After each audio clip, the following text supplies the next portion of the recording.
This is Kevin. I'm Lucas, and this is Millennial Podcast. I was having this random thought today about like any type of skill or hobby, with the power of like YouTube and the internet, like how fast your development in certain things can be just because you have more access to it. So in the specific thing I'm talking about is Brazilian Jiu-Jitsu. Not that I don't talk enough about it, but I actually saw this really short clip of Khabib Nurmagomedov talk about like how to escape arm triangles. So what are arm triangles? Imagine you're like lying flat on the ground and someone basically has their arm wrapped around your throat and having your shoulder basically squeeze against your neck, right? He actually showed a very simple way to get out of it by like just using your hips and the arm that I'd never seen anyone else kind of teach or do. And I actually used it in what's known as open mat. So open mat is basically where people just roll and practice their like Brazilian Jiu-Jitsu, have fun, usually 4 to 6 minute rounds, average between 5 minutes. But it just really got me thinking, like, again, whatever your skill is, there's probably someone on YouTube teaching it. And like you can like just readily apply it and accumulate these skills piece by piece. Like that was just one technique, and I was actually able to use it during a roll on Saturday, actually multiple rolls when I got caught in arm triangles, whether it's like podcasting, video editing, maybe like you want to be like a screenwriter. Like there's so many free resources that you can pick it as you go. Like this kind of reminds me of something you've always said. You have your own YouTube channel, and we don't get into that, but basically you're learning those pieces and tools in that toolkit as you're going. Yeah, for sure. It's a different process. So I thought it was really cool, at least for Jiu-Jitsu back in the day. You wouldn't see anyone's like kind of new variations on technique unless you were in a competition. Then it kind of got into like people selling DVDs. And then like now the GOAT or the best person in Jiu-Jitsu right now, Gordon Ryan, you can literally just get a bunch of instructionals from him or like look at some of the stuff he's teaching for free on YouTube and like understand how the best people perform. So again, with any skills, I think it's fucking crazy how much access to this education you can get, and all you have to do is apply piece by piece, right? We're human beings with engineering opportunities. There are problems and we solve it. Okay, yeah. It kind of blew my mind thinking about that earlier today. No, yeah, you're 100% right. It's pretty wild to think about. It almost makes you think that, like, why even pay for education anymore? Everything's online and just free resources, you know? I mean, really, if you're going like to college at this point, you're not paying for an education. You're paying to have an experience and to grow as like a person. Yeah. Skills themselves you could learn now, you know, and you got a passion. Yeah, no, it's totally true. Like, obviously, there's a lot of intangible benefits, like the network stuff and meeting other smart people in your field. But right. That's why you should be going to college at this point. Yeah. Not because you're trying to get like smarter, because you're trying to grow as a person. You want to make connections. If only I knew that. Yeah. You know, if only I really knew that. There's there's some Millennial Coke coming through right there. Yeah, there's actually this famous tech YouTuber called Michael Reeves who does these crazy videos like, I created like a piss pot. So he basically creates a video that pisses beer, or he like creates a robot that does like, fake surgery, right? with like a knife. And he's like a self-taught programmer as well. Basically said it himself, like, oh yeah, you get like the whole Harvard or MIT computer science education for free online, right? Like you can actually just drop into classes too if you wanted to, just hear the lectures. A lot of education is already available. It depends on your discipline, time management, and I guess like willingness to do the actual practical work too. Sure. Yeah. I mean, yeah, this is pretty wild to think about. It is. You don't appreciate it, I really don't. Like you said, it's so readily available too. But these are again the best in the field, the top. Like they are the best, and you can just learn from them for free. That's super crazy to think about. I think the other thing that blows my mind is like with how different everybody is. I'll be honest, I haven't watched like every single escape from like Arm Trinagles, right? So maybe it's taught in a different way. There's a name. I just haven't seen it on YouTube yet, but it does blow my mind to think about like, there are people who just like have their own variations or like something specific they've done, and they're able to share it now. So far, what I've seen, I've only seen Khabib talk about that type of escape, and it's wild. Yeah. No, it actually makes you think too in terms of like you mentioned like sharing information, because there are a lot of people that are like the best in their field still that aren't sharing the information because of the age gap. like they're just not interested or they don't understand it and stuff. But eventually, like everything will get caught up, and like the information would just we'll just have even that much more information. It'll be so like mainstream. Everyone will be doing it. Yeah. There'll be nothing left off the table because there's still a lot of, like I said, the age gap and things that people aren't sharing as we move forward in terms of generations. I mean, you better believe everything will be online. Everything. Then we become humans of engineering opportunities. Yeah. No. But everybody's trying to. Yeah, I don't even know what that means. There's definitely consequences that are going to come from that, but that's another discussion. Well, I'll just give you a small example again with that Gordon Ryan guy, the best Virginia Jiu-Jitsu player, grappler right now. His instructionals have been out for multiple years, right? Like he's still the best. You could study his whole game and what he's doing. Obviously, he's rolling every day, so things like evolve and mutate and does new stuff. But for the most part, the basic principles, you learn what he's doing. He's just still that good, and probably by teaching it, he becomes even better too. So I think it is like a self-fulfilling prophecy. Like the more you teach, the better you understand it. And some people might be fearful, like, oh, if I teach it, like then maybe my skill set doesn't become as valuable. Well, I think for a lot of skills, the opposite is in fact true. Like just to give you an example on software or tech, like there's a lot of, the top tech companies like share blog posts on like all the cool new technological innovations. Obviously there's some stuff they have to like hide behind like, legal or licensing stuff. Like you can't like just like deploy the whole code open source, if it's like, private, like a private model, but the actual like underlying principle that you share in the whole field grows too. Then someone else is going to do some wild shit. And they're like, oh, they did that? Oh, this kind of reminds me of this. And then that's where you get more innovations from. So, yeah, there'll always be that, people holding back information and stuff. It depends on the person, obviously, and, other factors. But that's kind of how it's been in some ways, right? That way you can, charge afterwards, give people a little taste of your product. And then they're like, oh, that's the whole thing. And there you go. You're subscribed to a new service. Yeah, and actually, it's funny you say that too, because a lot of information is already out there. So a lot of the stuff you can like self-teach, but I think now like where a lot of like, online education stuff is going is like, it is all out there, but like what I'm selling is the convenience of it having all being one place and organized. Ooh, yeah. A better format and stuff. And right. Yeah. The convenience aspect, yeah. Yes. So that's what really we pay for nowadays. Really, when you think about it, it's just the convenience of everything. I'm actually reading a book that kind of does that about like business principles. Yeah, you might like it because I've only done like 10% of the book, so I'll let you know if it's good afterwards. But the book is called Personal MBA. So they had a really interesting sentence on like business.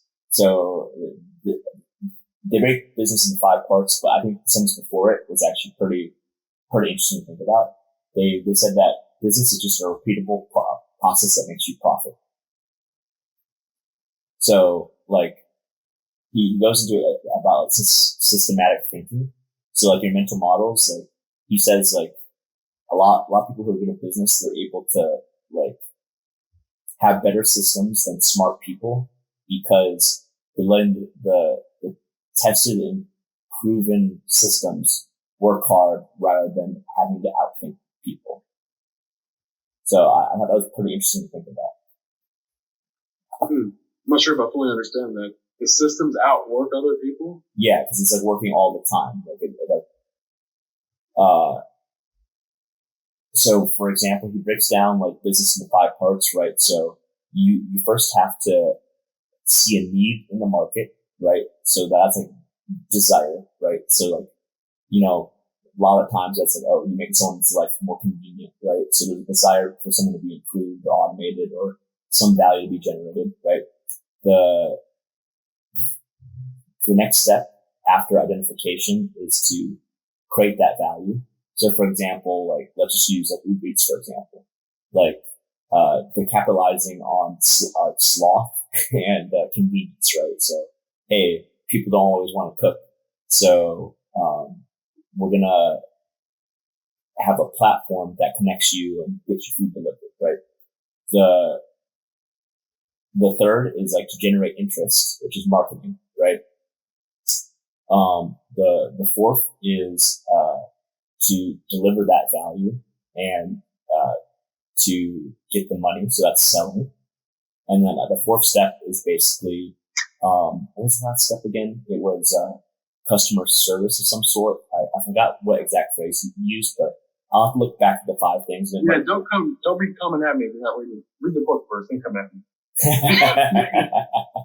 You ever remember that one, quote from, were the Millers, like, hey, or maybe it's the movie, hey, you're saying all these fancy words. I think it's from Kevin Hart. Like, you're using all these fancy big words in front of me, and I'm gonna take it as a sign of disrespect because I don't understand what you're saying. I understand everything, but yeah, I want the full picture here. Yeah.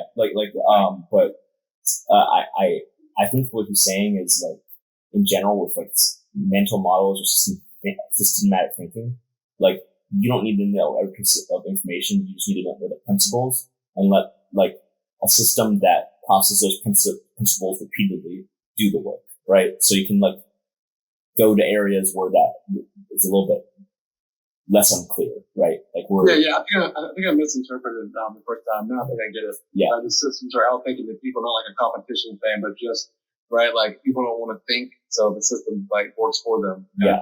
Right? Yeah. So, I'll let you know how it goes. I've been reading it in my transit time when I'm going from place A to place B. But it's good so far.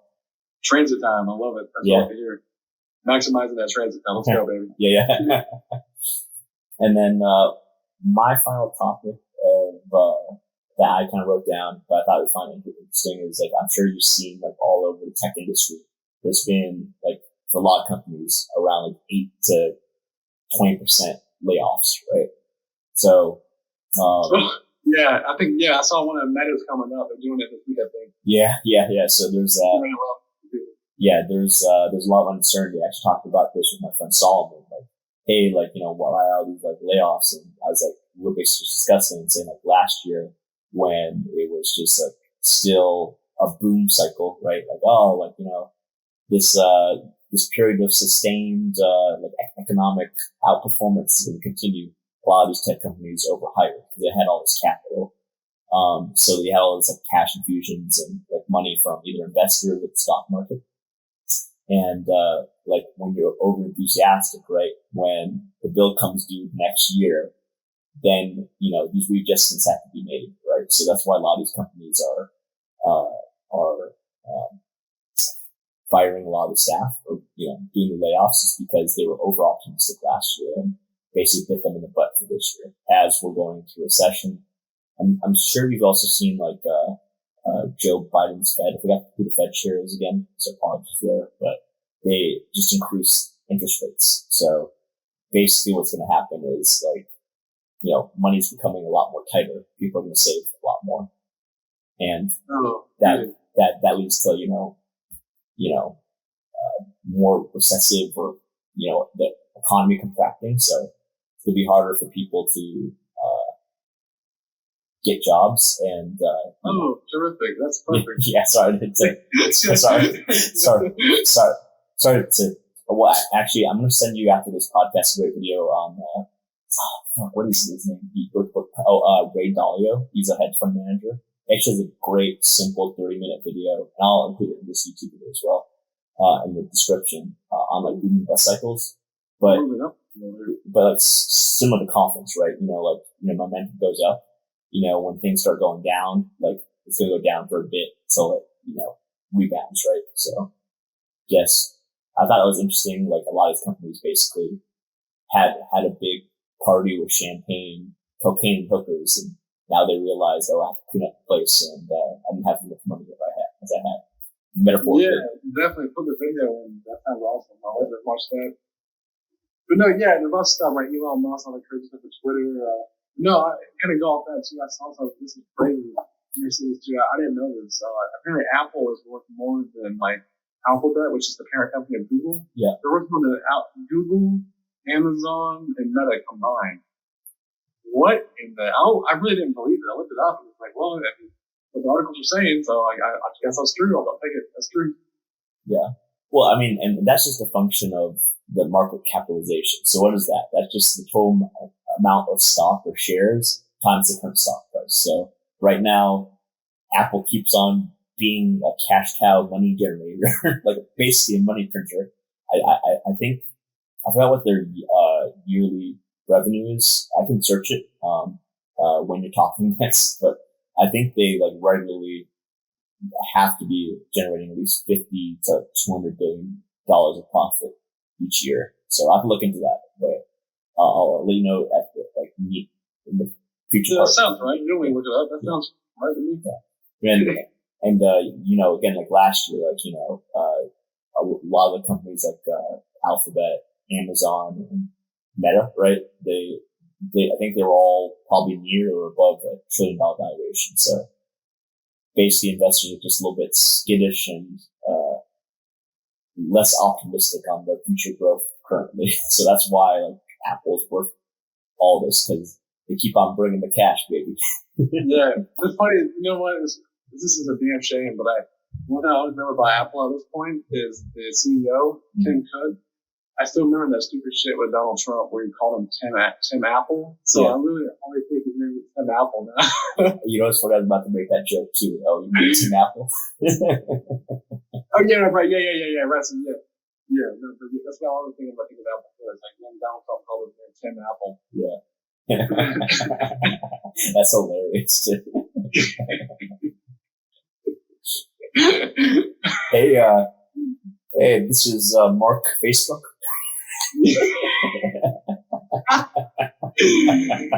This is Jeff Amazon. This is Amazon. It's a pleasure to meet you. And this is Larry and Sergey Alphabet. Yeah, that's freaking long. But yeah, did you want to go anywhere else with that? With the tech company? Oh no! I mean, like I know part of Millennial Coke too is like our different views on like the market and, you know, just being, having jobs and careers in that too. I just think it's like an interesting reality, at least in, you know, my domain, my industry, right? Like it's gonna be harder for, again, I want to say maybe maybe a year and change in terms of a month ago. It was actually one of the hottest job markets. Like people were getting paid, and now it's the opposite. So obviously there's gonna be a painful period, and it just like it's like predicting tea leaves, right? You're not sure when it's gonna rebound, but you know it's gonna get better eventually. But so wait, you just became aware of this, or you're known this for a while now? Well, I've been expecting to have so many layoffs. All I'm saying is it makes sense, like right now where we're at, right? So I just found it interesting. So this is going to affect you too, though. You're saying it could make things harder for you. Yeah, and everybody in the industry, right? So if you're looking for a job or you're at the current one, it just depends on how healthy your company is, right? So I can use it to my advantage, though. I have to use it to like my advantage, and to be like, hey, things are. I know things are tight. I know things are tight. I want to make this work right now. Let's make it happen right now. Yeah, and like if you have your own company too, it's actually like if you were smart with your money and have cash reserves, you can hire some of the best engineers at probably a reasonable price, right? So like all those Twitter engineers that Elon fired, that a lot of these companies had these layoffs. Like if you need engineers, that's probably good. This is a great time if you have like the cash flow chest. If that makes sense. Yeah. Pretty cool stuff. But yeah, so definitely some interesting things. Yeah, no, you make a great point. There's a lot of interesting things happening with all the tech companies, and people were swinging their dicks a little too much, and now they got to stop. Yeah. So that's where we're at. And yeah, only final thing is, and this is not going to be a long segment, but I recently listened to this album, The Loneliest Time by Rae Jepson. I loved her last two albums, and this one is just very sweet and nice, and I love it. So wait, who is that? That's the girl that said, "Hey, call me name." Yeah, and look, let me tell you. Well, I liked her last album, Dedicated, a little bit less, but her album before, Emotion, and then this one, The Loneliest Time, they're like, I might get this one on vinyl eventually, but like, this just came out. Yeah, I've been listening to a lot when I've been coding, but yeah, no, just like, it's just a really nice album. The lyrics are nice. Like, I actually think it has like a healthy view of relationships. Yeah, just a pleasant album. I really don't know how to. Wait, so it just came out, but what's the kind of like? Is it like poppy? Like yeah. Poppy. It has some like one of the songs actually kind of sounds like an old cowboy country guy, like the beat, like it has a like weird style, but like the whole album's great. Like it's exactly what I like from a pop album. And again, like I was saying, like the lyrics, like I think obviously you don't agree with all the lyrics in like the album or any song, right? But I think it had a pretty good perspective on relationships for a pop album. So.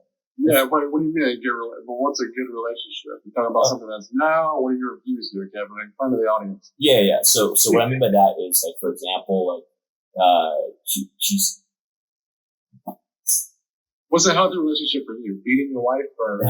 Well, no, not that, but no. Like, I'm sure, like, we've all been through, like, the YouTube shorts and TikTok algorithms, and like it very much promotes like engagement and outliers, right? So toxic behavior on both sides, right?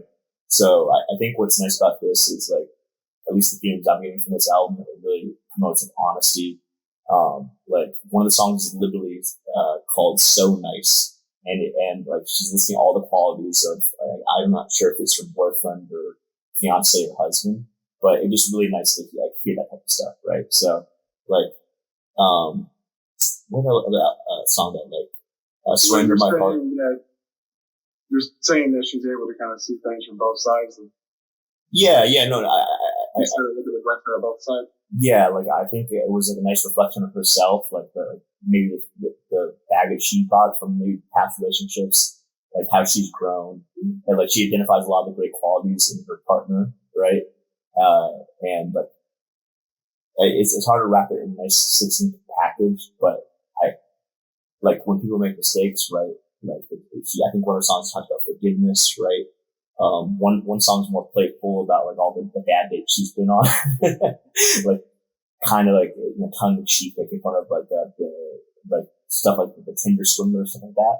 But I think again, like the main things I think about is like really appreciating like the love that's like honest, like caring and stuff like that, like rather than like modern songs where it's like more about like excitement, passion, and like maybe more toxic behavior, right? Yeah. Okay. Cool. Yeah. Well, I got you. No. Yeah. Think about actually growing. Actually kind of grew from our past relationship. Yeah. And like just give for example, some of the stuff that I don't necessarily agree with, or maybe there's like a little pushback. Like for me, when I hear a girl talk about zodiac signs, like my brain shuts off. I'm just like, okay. But like it's those are fun. I mean, I'm not saying I have to believe in that kind of stuff. Oh no, I'm not saying that either. I'm just saying like that's my immediate response, right? Like, oh, here we go, right? Like here we go. No, I just say like, I mean, I get what you're saying. Yeah. You're right.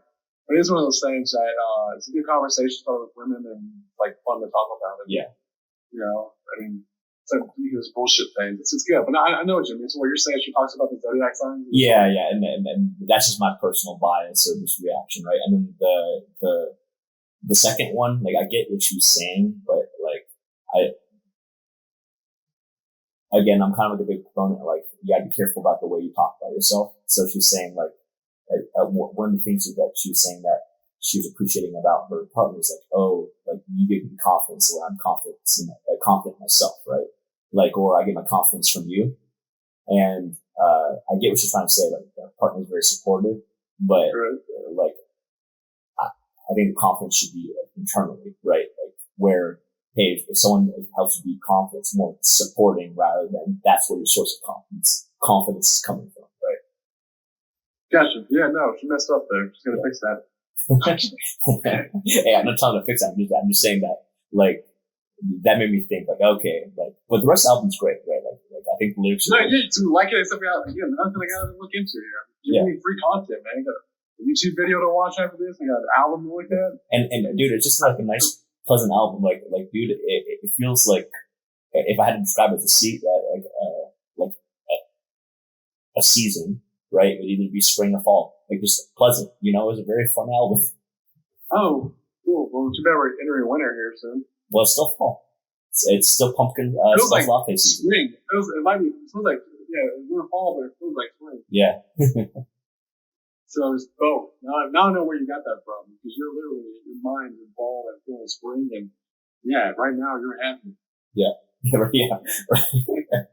Oh, and if you just want to hear like a taste of the fun song, I think it's called Beach House. It's a fun like tongue in cheek song. I think. Yeah, no, I'm gonna look this up. I'm gonna look this up afterwards. Trust me. Like, you got something to look up. For sure. Hell yeah. Okay, and then we your reaction and make more content, baby, next week. I know you feel it. Yeah.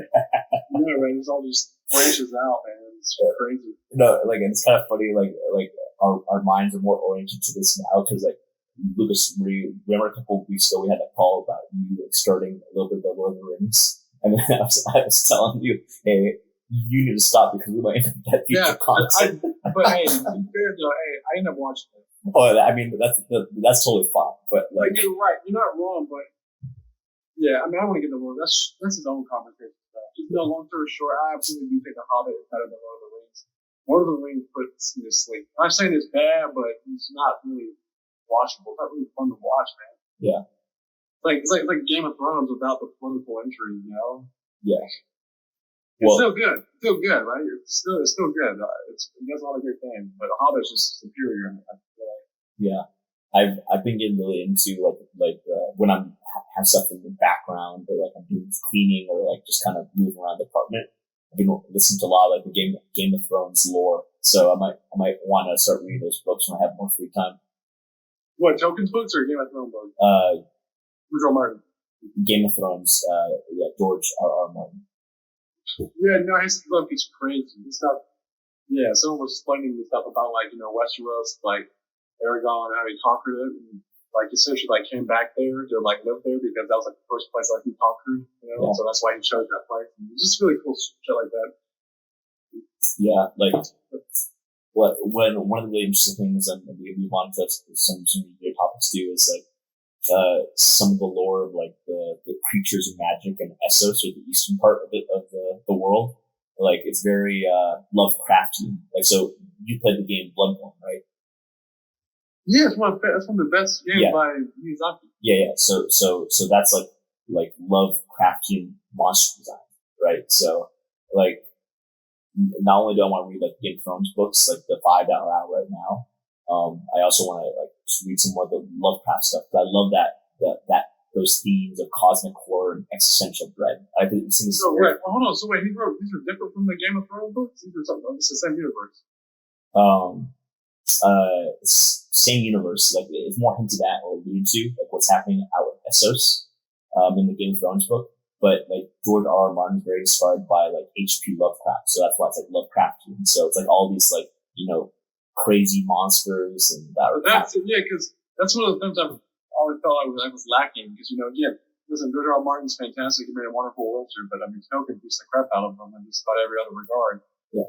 Even though his maybe the films and stuff sounds good, and this is all my kind of thing. But right, I mean, someone said like best, right? I mean, Tolkien's stuff is so like ingrained in us that if you make your own kind of high fantasy, like you really can't deviate too far from it, or else no one's even going to believe like it's fantasy. High fantasy, but it makes sense. Yeah. Because the blueprint that Tolkien has made is like that's what high fantasy is: elves, dwarves, like hobbits and dragons, and he just has so many more like whimsical or cool creatures and spells and stuff. And George R. R. Martin's like, we got dragons. It's like, what else? There's some giants and shit, on the wall and the Night King and stuff that they saw. But yeah, you're telling me all there's like cosmic horrors and shit, and it's like, dude, George R. R. Martin's about to surpass Tolkien. What's going on? Hey, I didn't say that. Well, it sounds like that's what I'm saying. That's what his world needs. Yeah. Some fucking asshole sitting on the throne. Oh, but I will pick up a little bit because at least the TV show. I haven't read the book, so I can't say. But like, I think the TV shows, my favorite parts are the political intrigue and backfighting and stabbing in the back. Like, yeah, awesome. Yeah. Cool. So, what do you want to talk about?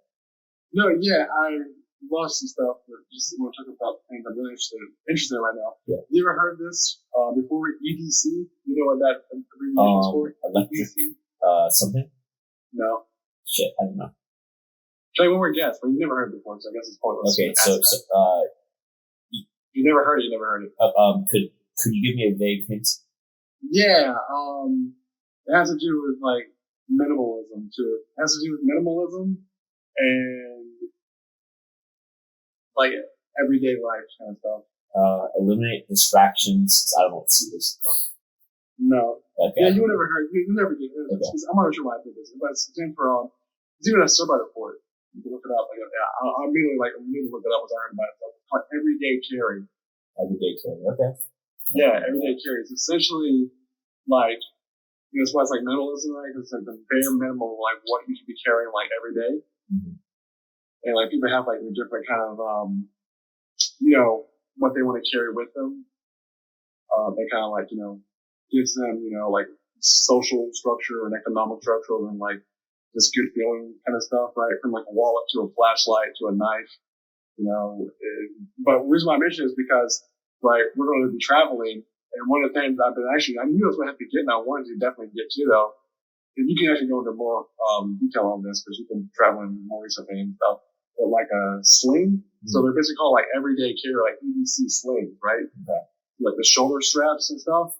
And, right, you get like the whole minimalism idea, right? Because you're looking for like a nice like sling that just going to kind of carry like these, necessities and like essentials that you need for like your trip or like your hiking or just like everyday life. Yeah. But like, for us to travel is like 100% like right passport cash, just like knickknacks and stuff like that. That you're always going to like phone, chargers, like you're always going to have on. Like, and on your notebook maybe. And one of the guys, he actually has like a travel journal and stuff, like pens. It's really cool, like channel. Nice. The guy like kind of goes into it. But yeah, there's so many different kind of like slings and like, these, travel packs and, man, it's like its own kind of, huge market and stuff too, right? Name brands and stuff. I found some like really good ones, but I mean, do you travel with anything like that? You travel with like a fanny pack or like a sling? I mean, I mainly just use this backpack. I don't know how to pronounce the company, but dude, this is such a nice backpack. It's called the Flage Raven. Like, it's so convenient, right? I just put my little. Hold on, open. Give us this kind of the yeah. So it has these nice straps that are adjustable. So, for example, if I have to like maybe carry gym clothes or a big jacket, right, it can extend, and it kind of looks like one of those big, backpack, hiking things. Right. But yeah, no, I can put my headphones. I can put, a book or two in here. We got like compartments. I mean, we got like yeah. So it's basically just like a laptop strap in the sorry, it's not really colorful, but basically just nice simple compartments and like a front pocket. So like a normal backpack, but it's just really pleasant to wear and doesn't have too much strain on your shoulders. And in comparison to something else, or more like the little satchels. Like those satchels always gave me trouble walking around New York. Like it was annoying. It always rub against your thigh, and when your shoulders taking the brunt of like the pressure. And I guess go back to the basics. Like the backpack is just simple. It works. No, well, there's two I was looking at. There's two I was looking at. There's one that's kind of like more like a backpack, and I'm pretty sure I know what I'm going to get. There's one that's like more like a backpack. It's called the Osprey Daylight. Okay. Osprey Daylight sling. And then there's one I found that was really awesome. It's called like the Tom Talk sling. Okay. And that like one's more like the Osprey is more like the backpack, and then the Tom Talk is more like the satchel and stuff. But the reason why I like it so much is because the flaw with the backpack is, and I shouldn't say flaw, but like the pros and cons between them, right? I mean, it is heavier, it is kind of bigger, something you have to like lug around with you, and for like safety too, like these satchels, right? They're like close to you. You put them like in like your front, you carry them like in front. And the ones I'm looking at, like the Tom Talk actually has like a back pocket, so like your passport and shit can like go right in there, and like no one even knows there's a pocket there. So it's like not impossible to get into, but you have to be a damn good pickpocket because, right? I mean, you don't even know it's there, and like how do you even get in there? And so the safety aspect to it, but again, it's just like easy access. So you can like immediately just like unzip shit and like pull it out and have like all like your essentials, and it's just like right there to like pay for stuff, and if you just know where everything's at, like, very easy to go kind of thing. Yeah. So I'm thinking about getting that. But the backpack, right? I'm thinking about the backpack too. It's just, again, it's like lugging around shit. Like the only thing you're missing out on, you can ride a daylight Osprey is cooler. And well, not cooler, but because I'm thinking about like I might want to bring like a light jacket and like at the pouch, there's no way I can like bring a jacket. You know? Yeah. I mean, that's again, like I put my big bulky jean jacket in my backpack, and like again, this personal bias here, but like any type of sling or satchel stuff, like trust me, it gets very annoying very fast trying to walk with that. No, dude, you're not. I don't. No, right. That's been a concern and stuff, but no one's really mentioned that. No, I've watched a lot of reviews with a bunch of different slings, and no one said anything bad about that. You know, like they just mentioned like is it comfortable? And they say like yeah, but no one talks about like oh yeah, you can't wear these things. Like I've only heard good things about all of them. Like people wear them every day and stuff, and it's like like everyday carry, right? And some people aren't just buying them just for like travel. Some people actually use these for like their everyday life. See, I mean, that's what empty your pockets, it's like empty like your pockets. I mean, it just goes to show you what big everyday carry industry would do. All this propaganda. Yeah, well, that's what I say. Right, so like niche market and stuff is interesting, but again, I mean, right, I'm just thinking about like traveling and stuff. It's like, yeah, like I want this close to me. I want just easy access, but yeah, that is the only concern. I seriously, you really hit on the only thing that was like, would it be comfortable? That's what I keep thinking of. And some of the straps, this one's like 90-degree angles kind of thing, so like it comes out like a seatbelt almost. Yeah. So like it gives you like lots of room to like wrap around you and shit. Like the better one. I don't know. I mean, I'm thinking about the bikes again. I have to look into the backpacks. I have looked into like the backpacks, but again, the reason why I don't want the backpack is because, I mean, right, someplace like a safe country, right, you probably won't have to worry about it and shit, right? But like people steal like your shit, but when you get like the easy access and stuff, like I want to always know like what my passport is at and shit and feel safe. And that's where like a flaw with the back, like a con of the backpack comes in. Yeah, like I definitely hear you there. I think the one way you can alleviate that, and I used on one or two the European trips I've been to in high school, but you remember those it's like a belt, right? Like it's like a passport belt. So you just like stick it in between your jeans and in front of the underwear, right? That was kind of gave me peace of mind, like like okay, no pickpockets. Yeah, right. That's kind of like right. Yeah. There's other solutions, I'm sure, but this is like you got like your pockets, and like you can have all like what do they call it? Oh, crap, I got the name of them already. Jesus Christ, what are like the clips called for beaners or something? Cappy. Oh, are you talking about like rock climbing? Yeah, maybe so. Like the carabiners. Carabiners, yeah. Yeah, you can like do like carabiners, something like that. Like you can like put on like things or like your couch. And yeah, it just seems again, like you said, the only issue would be like the comfort, like is it comfortable or not? Like you just like they're gonna dig into you, they're gonna have to for that long. But besides that, I mean, you have to look into it. The backpack looks pretty nice, but I just don't. I mean, it's just every day walking around with the backpack. Oh, dude, it's like let me tell you, like I and to be fair, like with the satchel before this backpack, sometimes you're wearing shorts or something like that, and that's probably what some of the irritation comes off. But like, I've never been irritated with this bag. It's definitely made my life a little bit better. What's the level like you've worn it for? Maybe 2 months. 2 months. No, I mean like a day. You said like traveling. When you're going to work or whatever, and sometimes if I'm going to meet a friend at the cafe, I bring the backpack, and then we'll walk around Central Park. So, could you wear that thing like 12 hours a day? I think so. As long as you're not like super loading it, and then right, like it's not gonna feel comfortable if you put like a couple bricks in there, but you just have your laptop and maybe a book or two and your jacket and maybe some other stuff, it'd be totally fine. That's what I'm saying, like for international like travel, right? I mean, you wouldn't put like your laptop in there to like go around the town. I mean, that wouldn't make any sense. I mean, I've done it in Barcelona. Well, right. I mean, depending on like your trip. I'm sorry, I guess I said that. But how much it cost you? This backpack, what price again? Maybe like $120. A little bit more than I was thinking, actually, but not too far. Well, it comes from Sweden, so they have high prices, I guess. Yeah. But yeah, no, so I gotta look into this stuff more. We're not dying. I just gotta think about like the trip. I mean, but I'm trying to like bring like 2 bags with me, right? Like suitcase, and then like just the backpack or some kind of sling. Yeah. But I'll show you the sling afterwards too. Like I said, maybe you haven't looked at them and stuff in like a while, and who knows, maybe you get back into them, maybe not. You seem pretty satisfied with the backpack, so. Yeah. Pretty nifty. But I mean, I'll look at tonight the subreddit everyday carry. It'll be interesting. Yeah, but that doesn't have the bag. That doesn't have the bag though. That's more about like the items itself. Oh, okay. They're technically in a I've typed in an EDC sling or bag, and there is one, but it's such a small subreddit that nothing happened there. But the actual EDC, like the items and shit, it's pretty popular. Yeah. Okay. But yeah, there's different ways of like doing it and shit.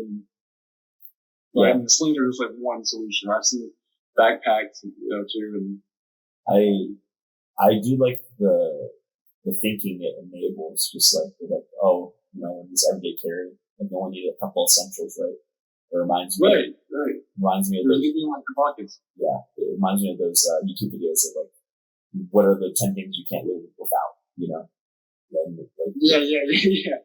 But also too, like slings, right? I mean, you can like push them, like you can push it to like the back and like bring it to like the front, like very easily. Yeah. Because the ones I was looking at, like I totally agree behind his mindset, like philosophy of like what you want, like a sling. You really don't need any more than like 3 pockets. It's like you want something to have like a back pocket, like. What's it like? It's 100%, right? You want that back pocket because that's just extra. That's just really extra protection, and you're really cash and passport. Like, you feel very safe with that. But like your main big pocket, where it's like you just dump your shit at, and like a little smaller kind of pocket where you can kind of just throw in, just some doodads and random bullshit. Yeah. Or like your phone potentially. So yeah, I really like the whole. It just seems like it would really help just focus on like the trip and it's comfortable, right? That's the only thing. Yeah. But that's why it's a 30-day return period too on Amazon. I think you just want to get it so you can have that or live out that quote from Heat. If you can't drop anything within 30 seconds, in and out. Yeah, I mean, I'm not getting it anytime soon. This would be closer to like towards the trip. But for sure, yeah, I can show you. Like, it's really interesting, man. It's this whole kind of crap. I can see you kind of getting into it too, maybe. But again, you're pretty happy with the backpack. But yeah, so that's EDC, everyday carry. Oh yeah. One of the things I kind of wanted to talk about too is looking at like more stuff like Japan wise, right? Mm-hmm. I saw like an interesting video with like if you're a foreigner with like a Japanese wife, the things that like would irritate them. Yeah. And there were some interesting things that definitely like the cultural shock and stuff. Mm-hmm. Like one of them I thought was the most funny one was that if you forget to fluff the rice after like you get like the rice cooker and shit and stuff, like it really pisses them off apparently. It's like they're talking like a young age, like always fluff the rice, Okay, interesting. Always fluff the rice. Always fluff the rice, and like you don't do that, like it's very upsetting to them. Oh, I also heard maybe like I'm not sure you would bring this up just because it's so obvious, but how in American households we most of the time walk around the house in shoes, not taking the shoes off before you walk around. Yeah, I mean that's I don't think that was actually mentioned, but that's pretty common knowledge and like do that in certain places. But there was like some where it was like like sitting down to pee, like men actually like sit down to pee a lot more, which I do myself. I don't care. That's weird and so be it. But when I don't feel like getting pissed on the seat, I'm sitting down. It's just that simple. Yeah. So I can meet that one. But apparently too, like they don't like the air conditioning like running and stuff. Okay. So it's like that's they have hot humid summers and shit. Like they don't like the air conditioning on because like their houses like are built like their apartments and houses are built so like the air flows through them and shit anyways. But I mean that's one of the things that you have to like work with them, I guess, because that sounds like a special kind of hell. Hey, to be fair, you haven't stayed at one of the houses with the airflow and the sounds. No, to be fair, we have conditioned ourselves to need AC. Yeah, that's true. I mean, that's American. I can deal with that a bit, but like trying to go to sleep or something, like, oh my god. You have to have it. There's just a puddle on your sheets. Yeah, no, it feels good. Brown fat, you gotta burn brown fat. Man, it's actually better for like your health to sleep in like sweaty conditions. Yeah, dude.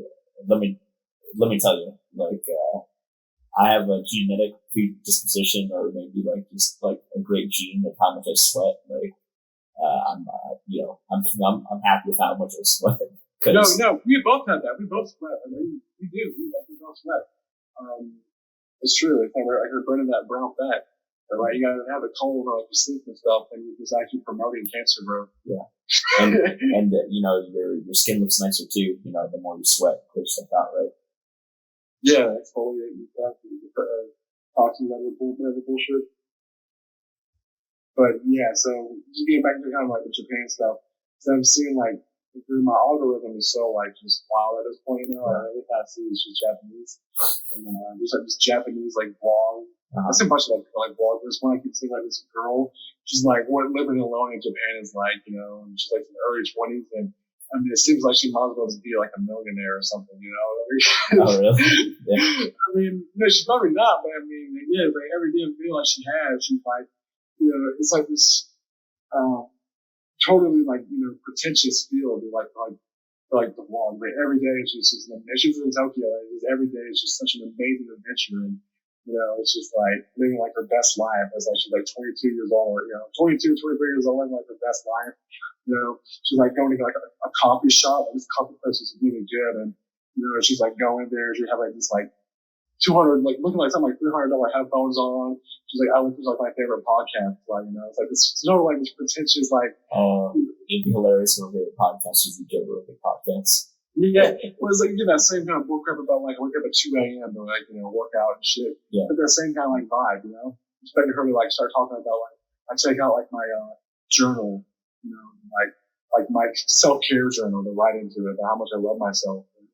Dude, okay, you gotta send me some clips of this, but also we're gonna have to create some YouTube shorts of us reacting to this. This is hilarious. Yeah, the Chi shorts, like, yeah, no. Just like, listen, at the end of the day, this or too much, but she shows good content. She shows a good part of something and stuff. It's just like, Jesus Christ, you fucking money. Like, yeah, she's like, stay in like a 5-star hotel today, like self care, and like one of those like nice like restaurant. And I'm just like, what the your fucking video you just did yesterday had you fucking going out and damn, crazy shit here and getting all this food too. It's like, damn, she dropped like 100 stacks like every day. But at the end of the day, it's like, it's such an awesome experience. I'm like, I hope that's that stuff. Yeah. No, I mean, we're just being cheeky, right?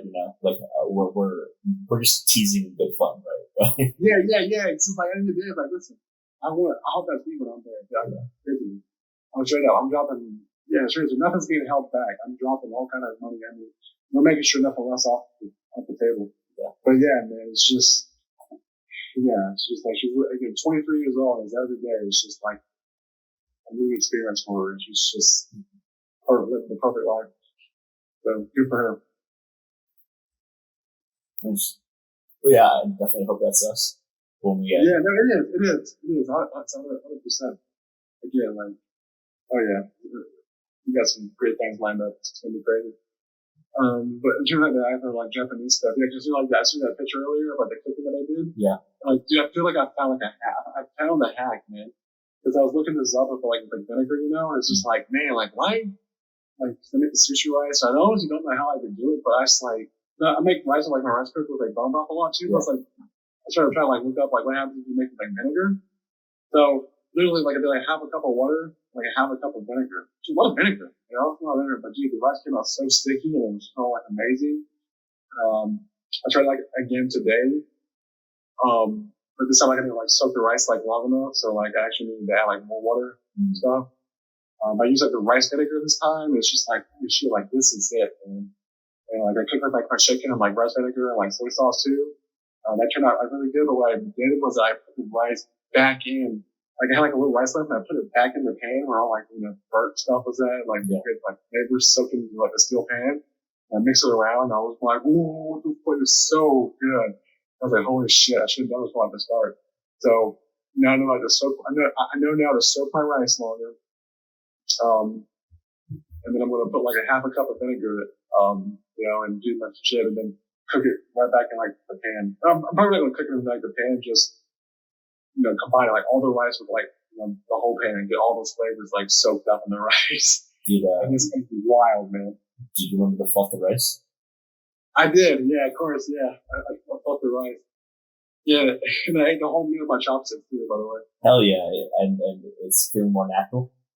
Yeah, but I do that. I told you that weird shit. Like, I mean, hey, it works for you. It works. Listen, I've seen this shit. There's 2 sticks. You can hold them multiple ways. It's like, can you pick up a piece of food and put it in your mouth? I've accomplished that, and it feels pretty natural in some ways. You definitely feel more natural. I've been forcing myself to use it. Yeah. And I can pick up like pretty big things, But that's again why.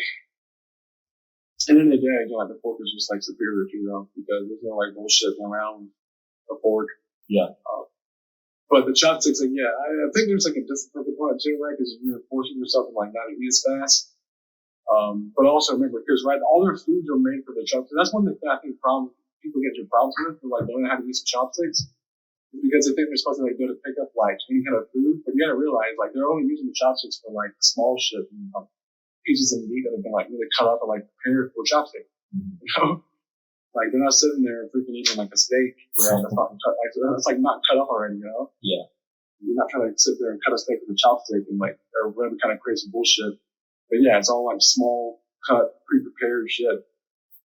So that's kind of like where I got like tripped up, I think when I was first trying to like learn how to use chopsticks, like even like way back when I like cut around with it before I was like smaller, just like not realizing that there's 4 specific foods. So yeah, just start cooking with more vinegar. Remember, vinegar is really healthy too. That's a whole idea of it, right? Remember, vinegar stops your blood sugar from shooting up like crazy. So really, remember, you don't want your blood sugar like shooting up. So it helps a lot. So like, that's why I get rice. I feel like it's like the best carb possible. And like whenever I hear like, oh, it's empty calories, like yeah, thank God it's empty. Because that means it's not going to do anything to me, And this is exactly what I want. And again, since rice is so absorbent, you can do so many unique things with it to benefit you. The vinegar. Especially if you know how to cook vegetables, right? Like, that's a perfect marriage. Right, pickle stuff, right, exactly. Yeah. You can do, so start cooking more with vinegar. And I'm saying, I cook my chicken with it, and I cook my rice with it. Remember, like a half a cup of vinegar, that's a lot of freaking vinegar. Remember, you do like a tablespoon of like apple cider vinegar and like combined with like water.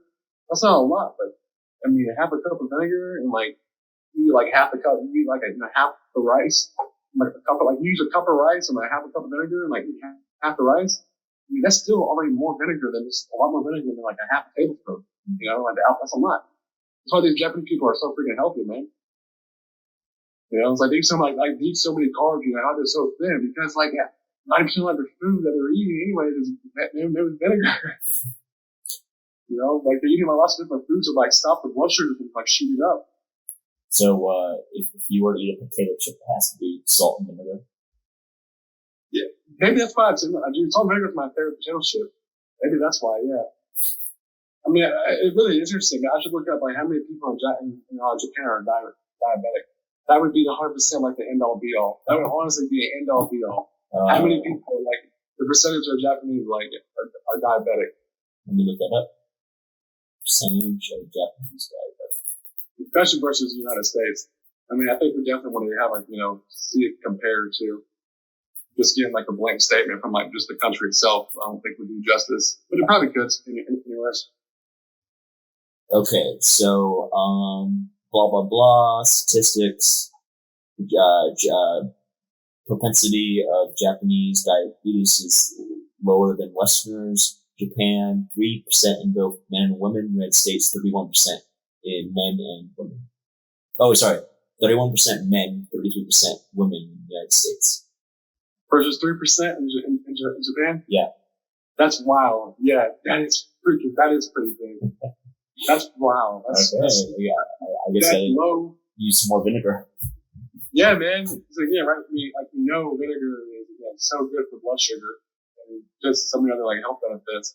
And I've seen the videos. I know they drink green tea, they walk a lot, and like that's probably part of it. But it's like how can they get away with eating the carbs? Just because again, the carbs they're eating are made with vinegar. They're fucking ramen, the broth they're eating. Who knows how much fucking vinegar is in that shit too? Yeah. That broth. Actually, probably not a lot. I mean, honestly, out of all the foods they probably eat, the ramen is actually probably the most unhealthy. Yeah, because I got the salt, right? not just because like the salt, but because right, it is like a super high carb meal, and there's nothing like it's not. Like, I don't know. I don't know like what like the broths are made out of. They do a lot of different kind of broths, but I don't know if the vinegar is the main component of the umami. I said umami. Like whatever the word is. Umami. Yeah, that's a right thing. But yeah, that would be my guess. Because right, vinegar is like king there. I mean, like there's sushi, whether you bought sushi, it's like a lot of right. Yes, so much freaking vinegar in it. So yeah, start cooking with vinegar. Yes. I got red wine vinegar. I got because that salad. I have a picture of the salad. The salad I use olive oil and red wine vinegar. There's vinegar there. The rice had vinegar. And I cooked the chicken with some soy sauce and vinegar. There you go. You got some 2 good lessons. Use more vinegar and fluff your rice. Fluff your rice.